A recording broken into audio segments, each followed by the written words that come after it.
911, ¿dónde es su emergencia?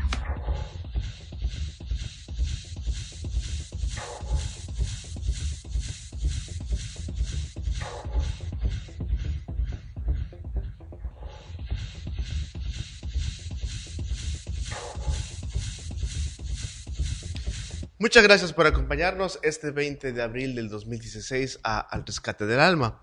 Basamos nuestro programa en el Salmo 9:11, que dice así: Cantad a Jehová que habita en Sión, publiquen en los pueblos sus obras. Este programa es un ministerio de la Iglesia Cristiana Bíblica Ágape, ubicada en Coatzacoalcos, Veracruz, México, en Ignacio de la Llave 1002. Y tenemos dos objetivos: honrar a Dios por sobre todas las cosas, y segundo, la edificación usted y nuestra a través de la bendita palabra de Dios. Tenemos un énfasis: si lo dice la Biblia, lo creo. Si no lo dice la Biblia, retengo lo bueno. Pero si contradice la Biblia, bueno, lo refuto y pues la verdad lo desechamos. 3 segmentos tenemos hoy, si el Señor nos da vida. Primero, el consultorio bíblico por nuestro pastor, el pastor Cedas. Luego hablaremos de aquel que deja de orar, deja su corazón sin respirar. Y al final tenemos la oración especial. Y yo le invito a que por favor usted, si gusta, se comunique con nosotros a lo largo de este programa o de la semana al canal de Imagen-Política, ahí a la ventana, por favor. Y si usted se encuentra en aflicción, si su corazón se encuentra roto, si su hogar parece una prisión, si está en alguna enfermedad, tribulación, se encuentra usted de luto, Dios puede darle consuelo, Dios quiere darle dirección. Nada es imposible para Él, y queremos rogarle a Dios por su vida para que Él le dé la paz que necesita y sobre todo salvación para su corazón. Si usted gusta, por favor, comuníquese con nosotros y con gusto oraremos por usted al final del programa. Quiero pedirle, por favor, como en los últimos 4 programas, quiero pedirle que por favor, si usted tiene algún texto, nos lo comparta. Y queremos terminar con ese texto que sabemos que es la palabra de Dios, siempre es de aliento y es de bendición. Por favor, nos lo comparte y con gusto lo pasaremos. Y si gusta, diremos su nombre, no hay ningún problema. Mi nombre es Jonathan Rodríguez Gutiérrez, pastor adjunto de la Iglesia Ágape, y le invito a quedarse a buscar al rescatista poderoso y sublime, que es amor, que es Cristo Jesús. Que Él lo bendiga.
Es un gusto muy grande estar aquí con usted y un privilegio enorme, infinito, servir al Señor.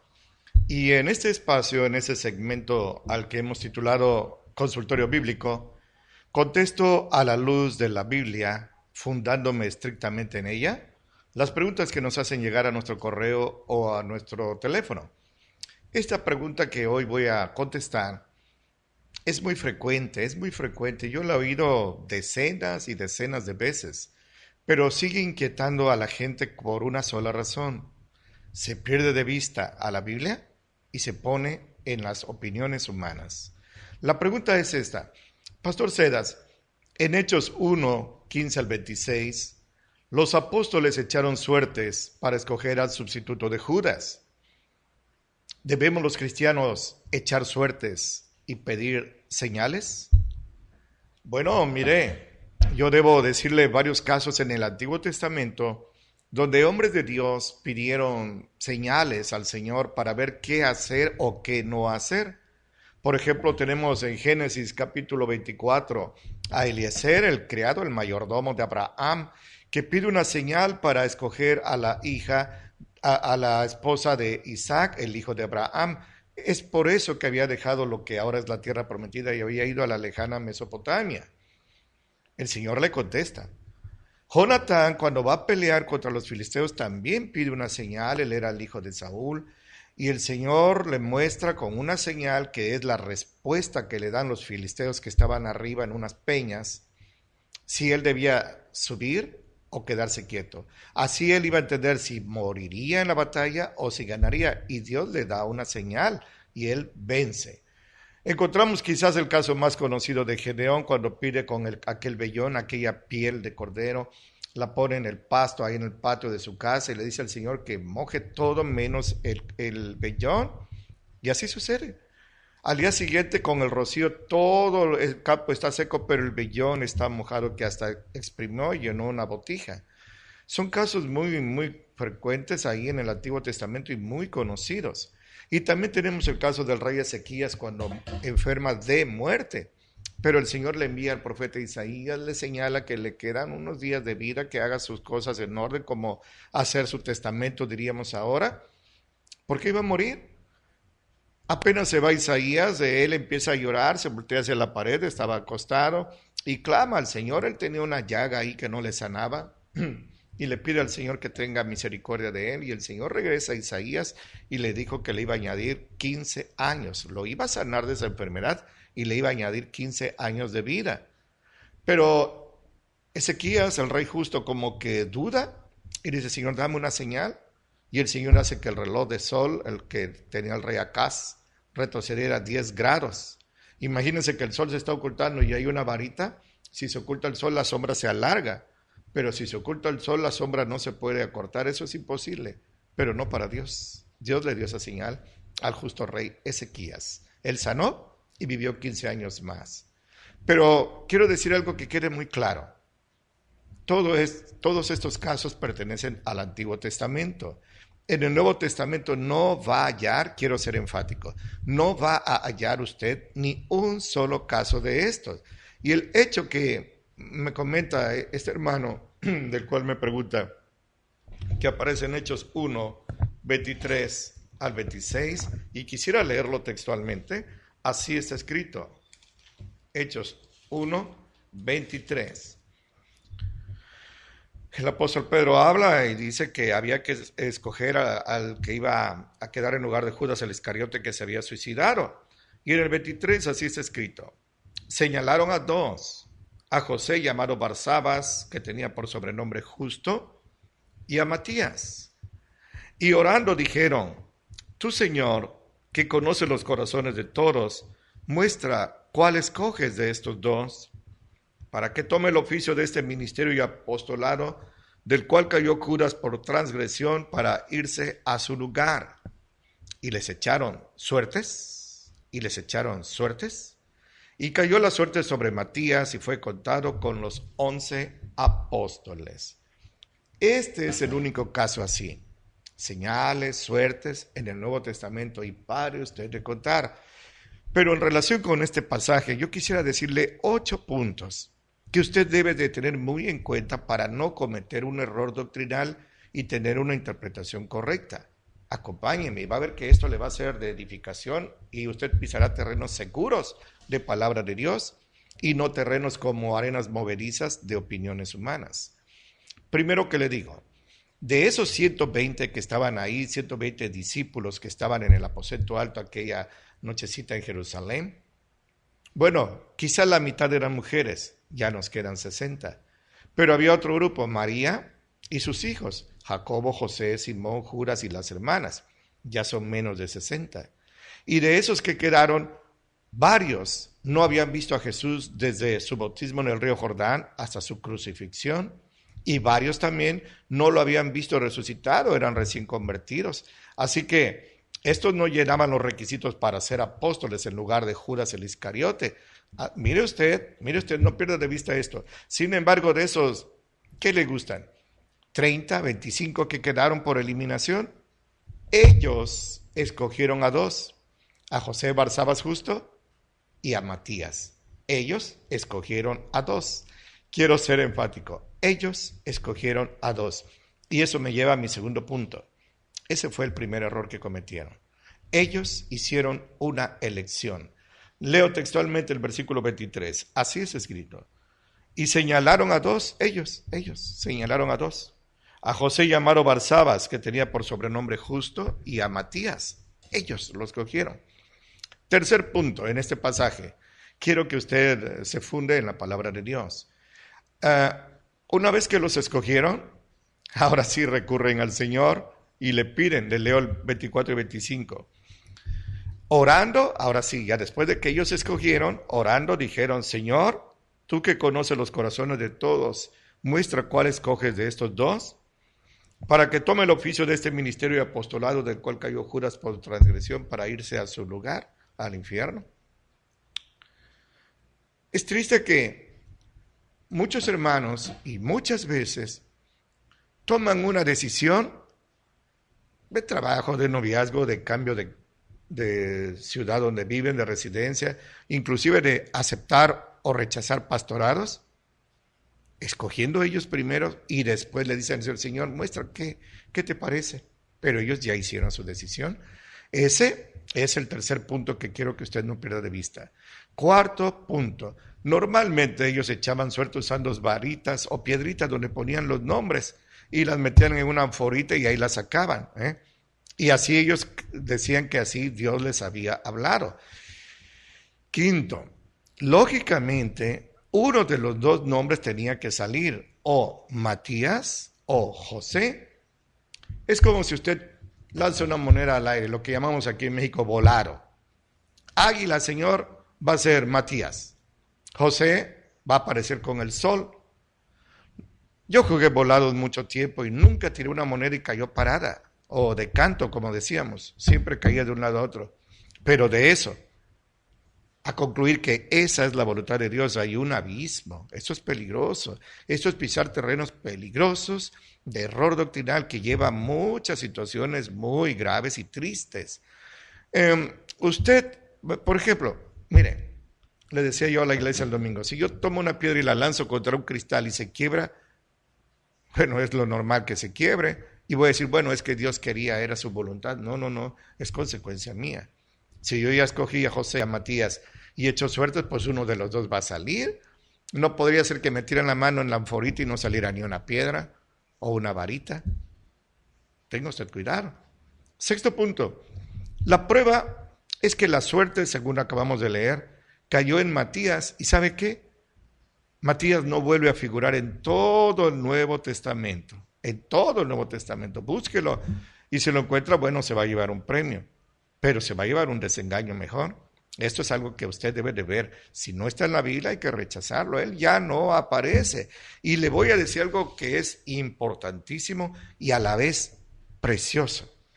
Ya Dios, antes de ese sorteo, ya Dios, antes de hacer el sol, ya había escogido a un fariseo llamado Saulo de Tarso, el apóstol Pablo. Y este hombre de Dios dice que fue escogido por el Señor desde el vientre de su madre. Desde antes de que naciera, desde antes que Dios hiciera el sol, pero le repito, ya Dios lo había escogido. Y él escribió casi la mitad del Nuevo Testamento. Pedro va desapareciendo y él va creciendo. Pedro mengua y él crece. ¿Y sabe qué? 14 cartas escribió este apóstol que fue escogido desde el vientre de su madre. Y quizás usted diga, ¿de dónde saca eso? Bueno, en Gálatas 1:15, y le pido lo guarde siempre en su corazón. Dice Pablo, cuando agradó a Dios, que me apartó desde el vientre de mi madre.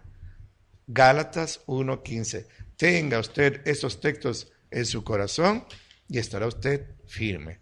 El rey Josafat arengó al pueblo para ir a pelear contra los amonitas y los moabitas y les dijo esta frase, perdón, que también le pido guarden en su corazón. Él dijo así, crean a Jehová y estarán seguros. Crean a sus profetas, ahora a sus predicadores, no a los falsos predicadores, sino a sus predicadores, y serán prosperados. Segundo de Crónicas 20:20. Mire, segundo de Crónicas 20:20 es muy claro. Y yo le digo algo, prosperados, sí, pero espiritualmente, no económicamente. Lo monetario, eso no es importante. No crea usted que Dios quiere que todos los cristianos seamos ricos, eso no es así. Lo que Dios quiere es que nos apartemos de toda codicia y estemos conformes con lo que Él nos da. Así que prosperados quiere decir espiritualmente, en bendiciones. Y eso es mucho más valioso que todo el dinero. Tengo otro punto. Ese fue mi octavo punto en cuanto a eso. Usted ya tiene ahí una conclusión segura. Pero en el octavo punto, en Gálatas 1:1, y le voy a leer textualmente, encontramos que Matías fue un apóstol de hombres. Los hombres lo escogieron. Y ya después echaron suerte y le dijeron a Dios, pues es que tú lo escogiste. No hay que echarle la culpa a Dios de nuestros errores. En cambio, Pablo fue un apóstol de Jesucristo. Hoy va usted a ver que por todos lados, casi todas las iglesias hoy tienen apóstoles y profetas, sí, pero son de hombres. Los apóstoles, los profetas, los pastores de Jesucristo son otra cosa, y créanme que hay un abismo muy grande.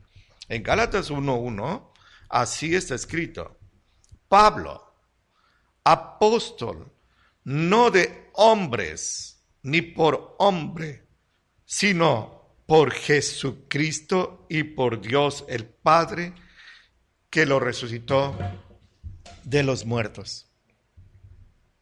Si usted quiere servir al Señor, no como apóstol y profeta, que esos ya no existen, sino como pastor, asegúrese de que es Dios el que lo llama y no los hombres. Porque si es Dios el que lo llama, usted va a prevalecer, venga lo que venga. Pero si usted fue puesto por hombre, o quizás por tener ahí un sueldo, usted va a tener un ministerio raquítico, mediocre, y le va a ir muy mal.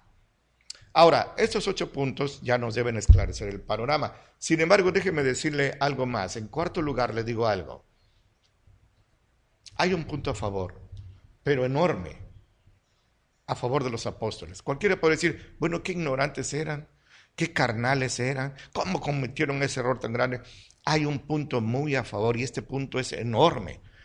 Estos hombres de Dios, que señalaron a Matías y a José, no tenían al Espíritu Santo. Eso es importante. ¿Por qué se señaló ese error ahí? ¿Por qué sucedió? Porque no tenían el Espíritu Santo. Esa es una excusa muy válida, muy fuerte. Esto es algo que usted debe de tener muy en cuenta, porque de ahí en fuera usted no va a ver que los siervos de Dios pedían señales o echaban suertes, porque ahora tenían al Espíritu Santo. Mi preocupación no es por ellos. Esa explicación los favorece ampliamente, totalmente.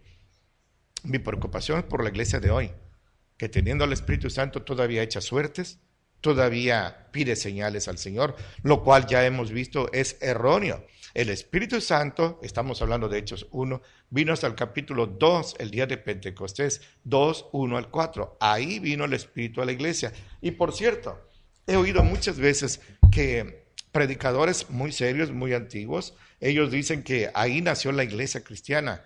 Y es un error teológico. La iglesia fue ganada por Jesucristo en su ministerio de casi 3 años y medio.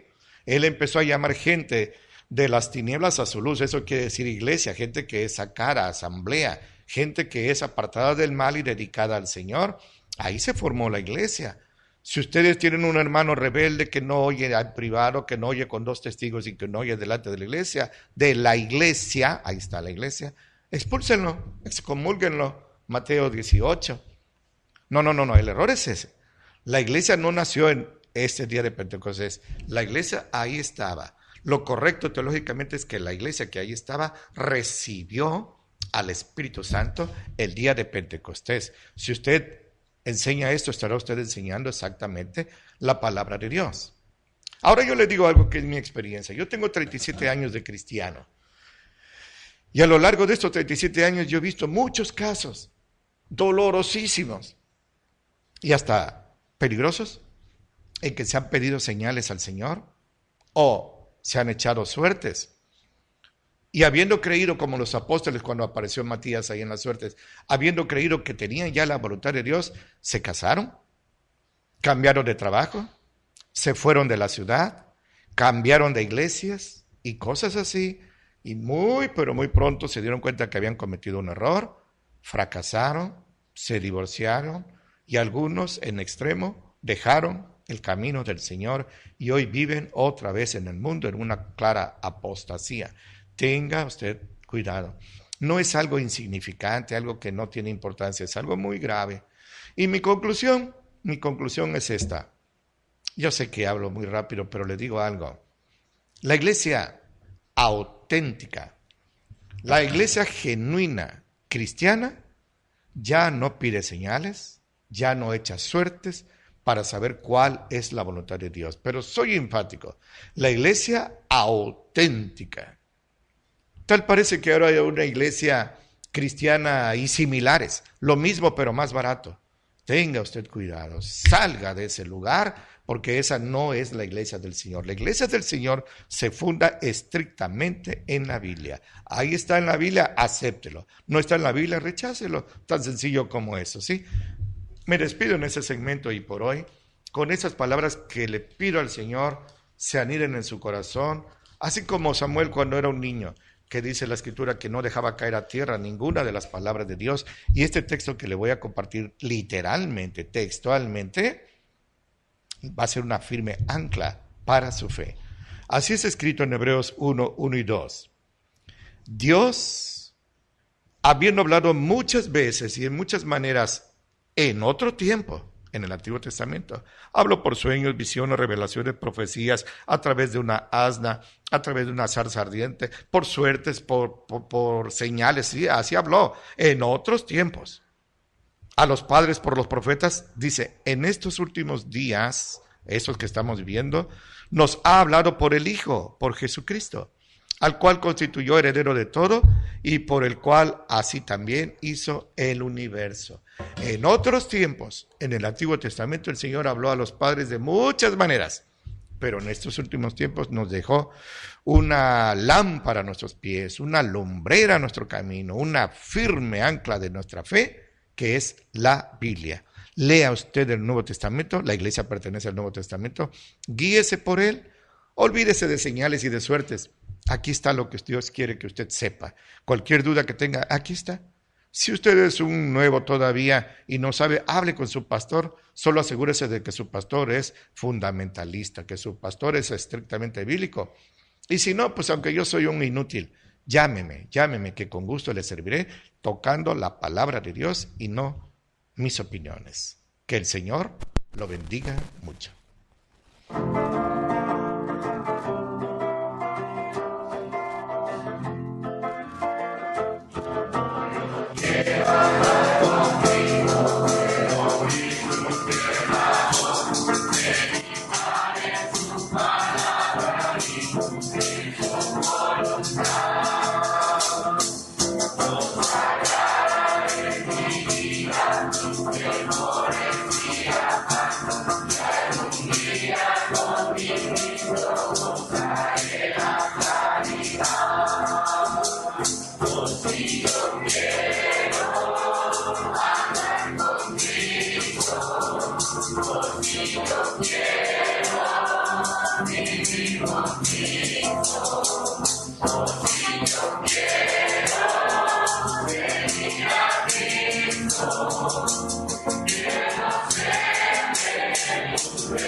Gloria a Dios. Sí, estamos al aire, ¿verdad? Sí. Sí, gracias a Dios. Muchas gracias, pastor, porque nos acabas de enseñar con la palabra de Dios que no debemos de pedir señales ni buscar la suerte. Muchas gracias. ¿Conoce usted la maniobra de Heimlich? ¿Alguna vez ayudó o vio cómo se la practicaban a alguien para salvar a una vida? Una persona que se está ahogando, lo aprietan a la altura de la boca del estómago para sacarle lo que se está atorando en ese momento, o el agua que en ese momento se está ahogando. Y bueno, mucha gente le es salvada la vida así. Esos segundos pueden ser segundos de tensión, de desesperación, la gente se pone morada, segundos catastróficos, segundos probablemente de daño irreparable al cerebro. Pero cuando la persona empieza a respirar, terminamos diciendo todos, a un lado, déjenlo respirar a esa persona. Bueno, alguien dijo que la oración es como la respiración del alma. ¿Qué pasa si no respiramos? Morimos. ¿Qué pasa si un cristiano no ora? Bueno, muere su comunión con Dios, muere su vida espiritual, muere su testimonio. Lejos o cerca, pero no dentro del abrigo del Altísimo, pues ahí no está su protección, y donde no está su protección están los lazos de la muerte. Y eso pasa, el cristiano no puede vivir si no ora. Hay una revista que se llama National Geographic en español, y en este mes de abril nos presenta una imagen llamada Cuenta regresiva a lo irreversible. Y menciona cómo en 5 etapas de la muerte cerebral que pasa cuando la persona deja de respirar. Y creo que estas 5 etapas se aplican bien a la vida espiritual y a la persona también cuando deja de orar. Así es que mi tema en este programa es: aquel que deja de orar, deja a su corazón sin respirar. La primera etapa, según menciona esta revista, ¿qué pasa? Lo primero que pasa cuando uno deja de respirar por unos minutos es que se pierde la memoria a corto plazo.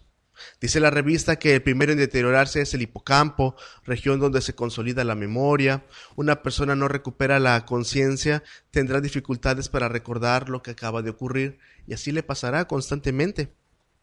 Bueno, aplico. Cuando dejamos de orar, lo primero que nos sucede es que dejamos de ser agradecidos con Dios con las cosas que Él nos acaba de dar, con aquello que en el momento nos está dando. A veces ni cuenta nos damos porque estamos tan metidos en nuestros asuntos y no nos damos cuenta que si no hubiera sido por Dios, no tendríamos ni el momento para disfrutar esas pequeñas cosas. Tan sencillo, un ejemplo sencillo que todos vamos a conocer. Algunos hasta a veces olvidan u olvidamos, déjenme decirlo así, orar por los alimentos que acabamos de tomar. Y se nos olvida. Y a veces hay personas que en medio de la comida, mientras todavía están comiendo, ahí se acuerdan. Otros ni se acuerdan. Otros por pena o por vergüenza no les gusta orar por los alimentos. Pero si Dios nos los dio, los podemos comprar, los podemos comer. Esa es una bendición que Dios nos lo permite dar. Y tengamos nosotros siempre en cuenta esto. Dice Hebreos 12:28. Así que, recibiendo nosotros un reino inconmovible, tengamos gratitud, y mediante ella sirvamos a Dios agradeciéndole con temor y reverencia. La gratitud es algo que debemos de nosotros tener siempre presente. Mucha gente se le olvida, sobre todo de las cosas que acaban de suceder, y se queda pensando en sus problemas y se estresan por eso. Pero no, hermano, hermana, seamos siempre agradecidos con Dios. ¿Qué sentiría si una madre le donara un riñón a su hijo que es alcohólico y solamente le dijera siete letras vacías, que le dijera solamente así, gracias, y al mes estuviera de nuevo en una cantina? ¿Qué sentiría esa madre? Ella sabría y sentiría un dolor, a lo mejor le rompería el corazón, y sería un momento muy triste para esa familia. Gracias a Dios, como cristianos, no vamos o ya no vamos a las cantinas, gracias a Dios. Pero a veces así somos con Dios. Nos perdonó y nos perdona misericordiosamente. Nos da la vida y aún en la muerte nos da la vida eterna, gloria a Dios. Nos acompaña a cada paso. ¿Será que decirle 7 letras gracias basten solamente con todo lo que le pedíamos en momentos de angustia? ¿Será eso suficiente? Seamos agradecidos con Dios. ¿Pero cómo? No tan solamente diciéndole gracias, sino con una vida de obediencia al Señor, de buen testimonio, de buen comportamiento, predicando de Él, llamando a nuestros amados a buscar a Dios, sirviendo al Señor, consolando, exhortando, poder ser útiles para la obra del Señor. No basta solamente con ser gracias. No, una persona que se ama y si en verdad se está agradecido, uno busca agradar a esa persona, pues Dios nos la ha dado mucho más de lo que podíamos esperar. Nos ha dado vida eterna. Busquemos ser agradecidos con Dios con hechos. Dice Filipenses 4:6, dice así: por nada estén afanosos, sino sean notorias sus peticiones, sus oraciones delante de Dios en toda oración y ruego, con acciones de gracias. Así es como debemos nosotros de orar.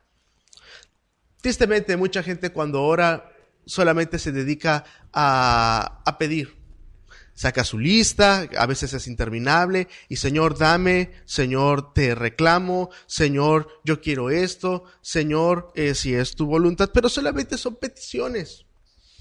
Nunca alaban a Dios en la oración, nunca interceden por alguien más, nunca le piden perdón al Señor en la oración. Solamente para ellos Dios es un cajero automático, no sé, así lo ven ellos, un rescatista, un salvavidas que cuando acaba el problema, bueno, simplemente lo vuelven a dejar en la pared ahí colgado y se olvidan de él. No podemos ser así. Por nada estén afanosos. Le pregunto, ¿le han derribado a usted los problemas? ¿Lo han dejado trabajando solo, forzando la máquina de su corazón? ¿Usted así? ¿Vive sentado en un barril de pólvora, de ira todos los días? Derríbese en los brazos de Jesús. Si es necesario, declárese en bancarrota y dígale a Dios: ayúdame, Señor, yo ya no puedo más. Entonces comprenderá que Dios siempre lo estuvo observando mientras hacíamos más grande el nudo de nuestros problemas, porque para eso somos expertos. Forcejeamos, luchamos y queremos resolver las cosas a nuestra manera sin clamar a Dios. Y sabemos que todo lo tiene Dios bajo control. Y ya que hacemos nuestra vida una bola de nudos, entonces, Señor, no encuentro otra manera, no encuentro otra solución. Ahora sí te traigo mis problemas. ¿Y sabe qué? Dios nos perdona, nos atiende y muchas veces nos rescata. Y para aflojar esos nudos, usted sabe, muchas veces hay que emplear la fuerza. Bueno, pues eso hace muchas veces Dios, pero si es para nuestro bien, quedémonos tranquilos mientras Él desata los nudos de nuestro corazón. Y entonces un cántico nuevo entonará, un cántico de gratitud a Dios. Siempre seamos así agradecidos con el Señor. Dice Colosenses 4:2, dice, poned la mira en las cosas, 4:2 dice así: perseverad en oración, velando en ella con acciones de gracias. Así dice este pasaje, orando también juntamente por nosotros, que el Señor nos abra la puerta de la palabra. Perseveren en la oración, velando en ella con acciones de gracias. Así es como debemos de ser. La segunda consecuencia cerebral que pasa por no respirar, según la revista, es que se lastima la función cognitiva. ¿Y qué es eso? Bueno, tiene que ver con el conocimiento, con el hecho de procesar información y poderla valorar, no tan solo verla, sino saber qué hacer, cómo actuar. La revista enseña, dice, cuando se daña la corteza cerebral por no respirar, que controla las funciones ejecutiva y cognitiva, se pierden capacidades de lenguaje y en la toma de decisiones. ¿Sí? Del conocimiento. Cuando dejamos de orar, pues eso es mi aplicación, cuando dejamos de orar un poco más de tiempo, nos sucede que nuestra lengua deja de hablar de fe y tomamos decisiones imprudentes sin conocimiento y sin discernimiento. Estoy hablando de personas que temen a Dios, de personas que oran, de personas que le han entregado su corazón, y aún así, créame, muchos han dejado de orar, muchos han dejado de buscar a Dios. Muchos aún en sus casas ya no se practica la oración. En la historia de la Biblia, en 1 de Samuel capítulo 2, se menciona una historia y dice así: era un sumo sacerdote llamado Eli, o Elí. Dice 1 Samuel 2:12. Mas los hijos de Eli eran hombres impíos y no tenían conocimiento de Jehová. Estos dos hombres se llamaban Ofni y Fines. Eli era el sumo sacerdote en ese entonces. Estos hijos eran sacerdotes e hijos de sumo sacerdote. Nos muestran que estos hombres eran hombres impíos y no tenían conocimiento de Jehová. Punto. ¿Conocían la historia de Dios? Sí. ¿Conocían hasta el momento el Pentateuco escrito por Moisés? Sí, lo debían de saber, pues eran sacerdotes. Conocían acerca del temor de Dios, las cosas deberían de ser, las cosas, cómo debían de comportarse, sí. Pero no lo aplicaban, no la vivían. Y la Biblia nos menciona que eran hombres impíos. Teniendo por padre a un gran siervo de Dios, estos jóvenes o adultos ya eran hombres impíos, lo dice la Biblia. Estas dos personas nos muestran que no por tener padres cristianos ya se es salvo. No creas que solamente porque tus padres te han llevado a la iglesia durante años o décadas, ya tú eres salvo también. Dios tiene hijos, no tiene nietos. Muchas veces creemos que porque nuestros padres lo son cristianos, nosotros también. Y eso también nos demuestra que está mal que los padres crean que sus hijos son cristianos solo porque ellos lo son. Muchos padres se confían. No, si desde que nació a los 3 semanas con el cordón umbilical ya lo llevábamos nosotros a la iglesia. Y gracias a Dios, qué bueno. Pero muchas veces no hay un seguimiento, no se cuida su testimonio y solamente lo deja uno crecer y no se ocupa uno de su vida espiritual. Sí se ocupa uno de su salud, sí lo vacuna uno, sí uno le compra las cosas, sí uno le da educación, pero uno no se ocupa en sentarse a la mesa con el niño o con el hijo o con el adulto ya, que es su hijo, para instruirle de las cosas del Señor. Y eso fue a lo mejor lo que pasó en esa familia. ¿Y sabe qué pasa? Bueno, la final de la historia de ellos es terrible. Pelean contra los filisteos y son vencidos. Y Ofni y Fines mueren. Roban el arca del pacto. Y al enterarse de esta noticia, pues el ejército de Israel había sido derrotado. Aparte de que se hace más pequeño el territorio de Israel, el sacerdote muere ante la noticia de haber perdido en batalla, de haber perdido el arca del pacto. Fueron hombres impíos que no tenían el conocimiento de Jehová. Y eso es lo que pasa cuando no oramos, cuando no buscamos a Dios. Dice Proverbios 2:6, porque Jehová da la sabiduría y de su boca viene el conocimiento y la inteligencia. Sí, necesita conocimiento, necesita usted discernimiento, necesita usted saber qué hacer. Busque a Dios, ore. Estudiante, ¿te preocupa la materia que te dificulta? Claro que sí. Eso es nada. Preocúpate si ves a cientos o miles que se graduaron antes que tú de lo mismo y no ejercen. Pero ¿sabes qué? Mejor no te preocupes. Ocúpate en la oración. Pídele a Dios conocimiento e inteligencia y Dios te lo va a dar. Hónralo y Dios te va a honrar. A veces en nuestra iglesia escucho cómo los muchachos se angustian por sus materias, se preocupan y se desvelan por algunas situaciones, se estresan, y si son muchas veces adolescentes hasta se llenan de barritos y de acné por la situación de estrés, pero no van a orar. Y sí pedimos por ellos, claro que sí, y a veces hasta por nombre, pero ellos no se ocupan en la oración. Teniendo la solución al alcance, no se ocupan. Recuerdo un joven que siempre antes de un examen oraba, y no una oración escondida, no, oraba y le pedía al Señor. Y nos comenta ese hermano que siempre el Señor lo ayudaba y no reprobó nunca ningún examen, gracias a Dios, porque también estudiaba y Dios lo bendecía así. Necesita inteligencia, necesita conocimiento, busque a Dios. Oseas 4:6 dice, mi pueblo fue destruido porque le faltó conocimiento. Por cuanto desechaste el conocimiento, yo te echaré del sacerdocio. Porque olvidaste la ley de tu Dios, también yo me olvidaré de tus hijos. Mi pueblo fue destruido. El pueblo de Dios nunca podrá ser destruido por los ataques del diablo. Nunca será arrasado el pueblo fiel a Dios. Pero si algo puede destruirlo, como un megaterremoto y después un tsunami así ahogarlos, es la falta de conocimiento de Dios, del pueblo de Dios. Pregunta, ¿tiene usted Biblias en su casa? Yo creo que sí, o descárguela en su celular. ¿La lee? Ya son menos los que la leyeron, pero ¿la guardamos en nuestro corazón? ¿O nada más lo que creemos que nos gusta? También Israel tenía la palabra de Dios, la memorizaba y mucho más que nosotros, pero no la vivía. Entonces sus idolatrías causaron esclavitud, violaciones y muerte, que no sé qué sea peor.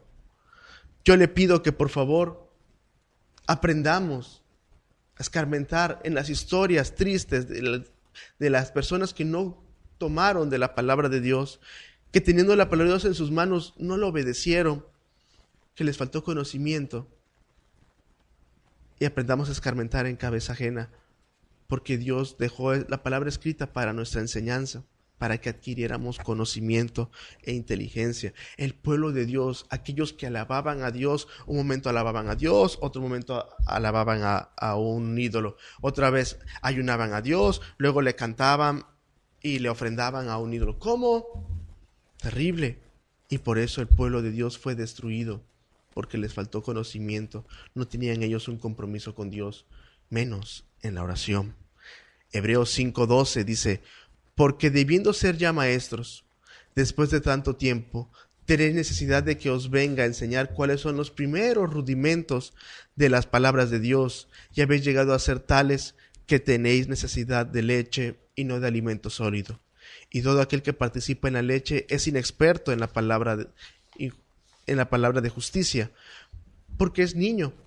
Pero el alimento sólido es para los que han alcanzado madurez, para los que por el uso tienen los sentidos ejercitados en el discernimiento del bien y del mal.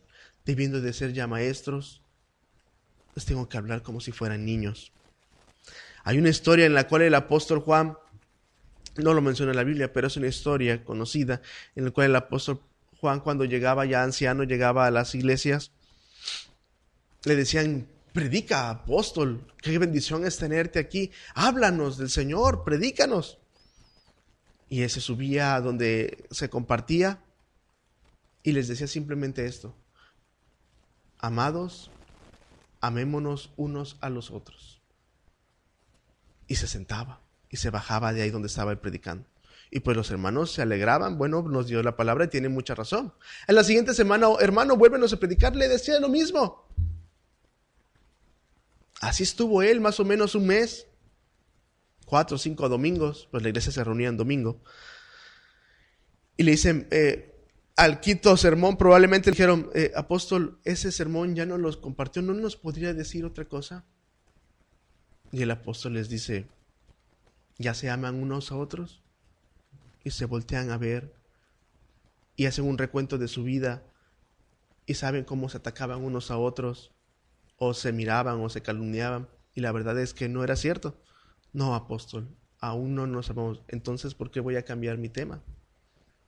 Debiendo de ser ya maestros, después de tanto tiempo, no podemos avanzar con las mismas cosas. Hermano, que aceptaste a Dios hace años, hermana, que desde niña asistes a la escuela dominical, no puede ser que sigamos teniendo problemas con las cosas desde siempre, con las cosas pequeñas como groserías, como inasistencias, como bodas atrevidas, como deslices casuales o dudas doctrinales de nuevos creyentes. No puede ser que tengamos esos mismos problemas. Ya deberíamos de ser maestros al servicio de Dios, forjados en el horno de la prueba y de las tentaciones para brillar y ser instrumentos útiles para las manos de Dios. Ya deberíamos de haber crecido, pero no.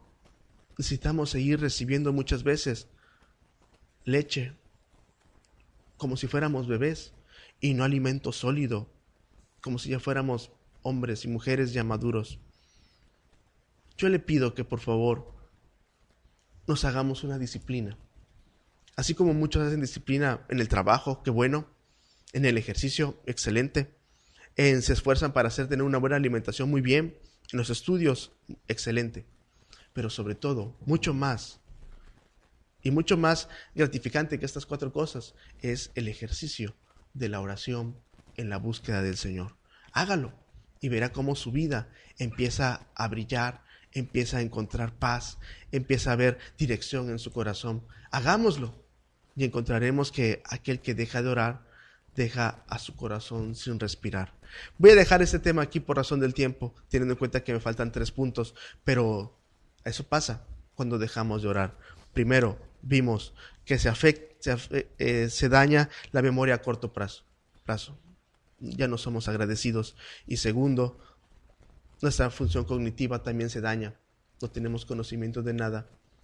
Nos hace daño, nos golpeamos y luego terminamos preguntándonos, ¿y por qué me pasó por eso? Simplemente porque no oramos. Que el Señor lo bendiga.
Entonces, ¿dónde es tu emergencia?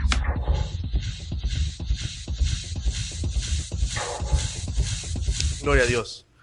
La palabra del Señor dice en Mateo 24, versículo 7, dice, hablando de las señales antes de la venida de Cristo, antes del fin, porque se levantarán naciones contra nación y reino contra reino, y habrá pestilencias y hambres y terremotos por todos los lugares. Esto que pasa no es casualidad. Creemos que Cristo viene y por eso va a ser la petición que vamos a hacer ahorita y te invito. Amén. Amoroso Padre, cuánto dolor, cuánta destrucción, cuánto luto, Señor. Cuánta gente angustiada que no solo no tienen que comer o beber, sino que no sabe si sus familiares están vivos o muertos debajo de tantos escombros. Padre, te rogamos que envíes el auxilio material que se necesita, Señor, médico, no sé, todos los aparatos, la maquinaria, el agua, el alimento, Señor, pero que envíes sobre todo el consuelo a los que hoy están de luto y la salvación por medio de tu Hijo Jesucristo.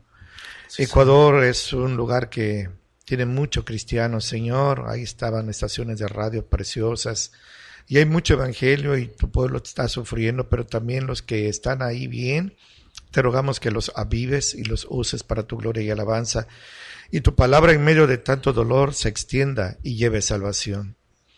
Padre, al mismo tiempo te damos gracias por México, Señor, por Coatzacoalcos, porque aquí no tenemos esta calamidad, Señor, y eso es solo por tu gracia, porque no tenemos méritos, no creemos en casualidades, no creemos en buena suerte, Señor, sino solo por tu gracia. Padre, pero tú dices que al que mucho se le da, mucho se le va a exigir. Ayúdanos pues a atesorar tantas bendiciones, Señor, y a confiar, Padre, que aunque la tierra sea removida, tú eres nuestro amparo y nuestra fortaleza y nuestro pronto refugio en las tribulaciones. Amén. Padre, gracias, Señor, gracias por esta oportunidad que me das de hablar contigo, porque sé que me escuchas, pues esa es tu promesa. Señor, bendice pues, Señor, te lo rogamos, y que tu nombre sea exaltado en medio de tanto dolor. Por Cristo Jesús. Amén. Amén. Amén. Amén. Cristo viene. Amén. Y las señales están dadas. Amén. El Señor vendrá cuando Él desee. Dios nos ayude a estar listos y preparados para cuando Él venga por nosotros. Sí, amén. Nuestra iglesia tiene la bendición los martes de tener culto de oración a las 7 de la noche. Pedimos por las familias. Amén. Pedimos que el Señor nos guarde del mal. Pedimos por la salud. Pedimos para que el Señor nos nutra nuestro corazón. Los jueves tenemos culto general a las 7 también. Los domingos a las 10 de la mañana la escuela dominical, en donde, nos dividimos por grupos de acuerdo a la necesidad de cada edad. Y en la tarde, donde también comparte nuestro pastor, gracias, a las 6 de la tarde, gracias a Dios. En Minatitlán y en Acayucan también hay bendición. Gracias a Dios. Sí, estamos en Pajapan los martes a las 5 de la tarde. En Minatitlán, Colonia Petrolera, los miércoles a las 7 de la noche. Calle 5 y 23, ahí por donde está el hospital de Pemex. Y en Acayucan los viernes a las 7 de la noche en la calle Javier Mina, 606, entre 5 de Mayo y Zamora. Ahí acompáñenos. Gracias a Dios. En Pajapan es en la calle Zaragoza, atrás de la escuela Donato Padua.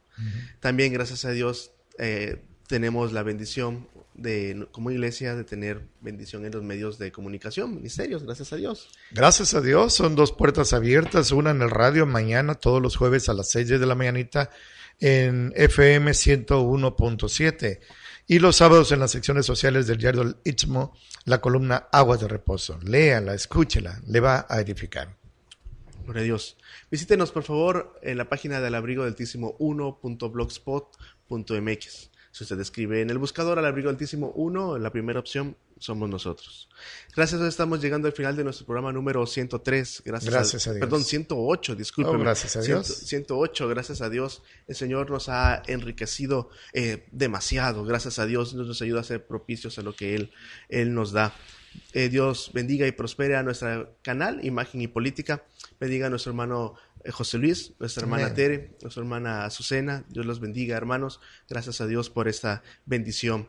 Las oraciones de Ágape, hermanos, muchas gracias, hermanos. En verdad no es en vano. Dios nos bendice abundantemente gracias a Dios. Y mutuamente nos permite el Señor servir al Señor. A nuestras familias que siempre nos están apoyando. Gracias a Dios. A nuestro pastor y mi papá, que gracias a Dios está aquí. Privilegio. Y sobre todo a nuestro Señor Jesucristo, quien merece toda la gloria, la alabanza. Y si algo hemos logrado, si algo hemos podido ayudarlo, la gloria es para Él. Amén. Los errores esos son de nuestros, pero pues Dios utiliza, dice la palabra de Él, lo vil y menospreciado del mundo para que la gloria sea del Señor. Amén. Acompáñanos por favor en vivo, si Dios quiere, el próximo miércoles a las 9 de la mañana, hora de México. Antes de mencionar un texto final que nos compartió una hermana, ¿quieres tú decirnos algo para despedirnos? Gracias. Que su vida se caracterice por 2 puntos. Santidad, que es obediencia al Señor, y gratitud. Estar agradecido por la lluvia de bendiciones que inmerecidamente Él nos concede cada día. Gracias a Dios. La hermana Leti Sánchez nos comparte ese versículo. Dice Salmo 73, 25 y 26. ¿A quién tengo yo en los cielos sino a ti? Y fuera de ti nada deseo en la tierra. Mi carne y mi corazón desfallecen, mas la roca de mi corazón y mi porción es Dios para siempre. Amén. Amén, hermanos. Amén. Mi nombre es Jonathan Rodríguez Gutiérrez. Juan Rodríguez Cedas, Pastor Cedas, para servirles. Y le decimos que Cristo lo ama, no está solo. Él quiere ser su rescatista y lo puede hacer. Aférrese a Él. Amén. Y verá que con Él su ayuda nunca acaba. Que el Señor lo bendiga.